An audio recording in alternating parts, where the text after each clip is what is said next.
Les paroles même du Seigneur, peu avant l'heure du sacrifice, nous montrent qu'il connaît tous les résultats de cette mort qu'il accepte. Ce n'est pas seulement la rançon du péché pour tous les hommes, mais c'est aussi la victoire sur toutes les puissances de l'enfer. Maintenant, le prince de ce monde va être jugé, dit-il à ses disciples. Et lorsque j'aurai été élevé de la terre, j'attirerai tous les hommes à moi. Jean 12, 32. Il prophétise la puissance d'attraction qu'exercera son sacrifice sur les âmes pour les amener à lui, les affranchir du péché et de l'esclavage de Satan.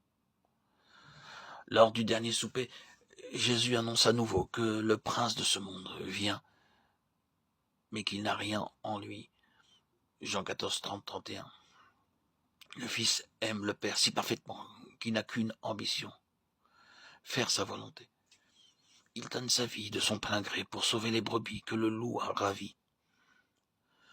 Celui que Satan n'a pu vaincre, celui avec qui il s'est mesuré en vain, celui qui a osé braver sa domination universelle, domination jusque-là incontestée, celui-là doit mourir.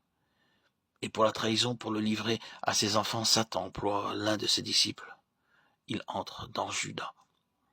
C'est à l'heure du souper, au moment où le disciple reçoit le pain des mains du Christ, que le diable met en son cœur l'horrible pensée.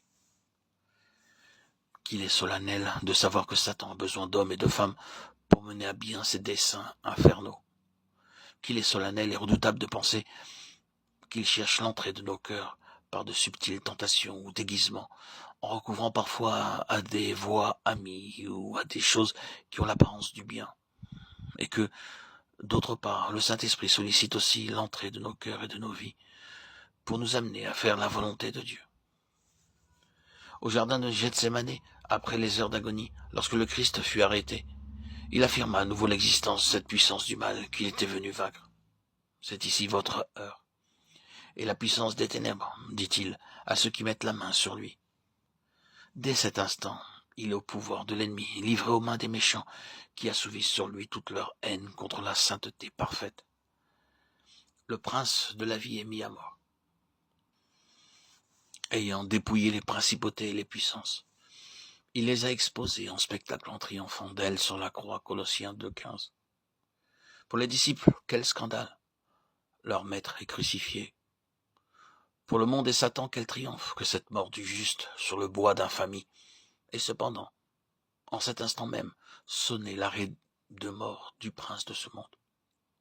À l'instant même où il exposait le Christ à l'ignominie et le faisait mourir sur la croix, les principautés et les puissances des ténèbres étaient vaincues, exposées en spectacle par celui qui, à leur instigation, venait d'être crucifié.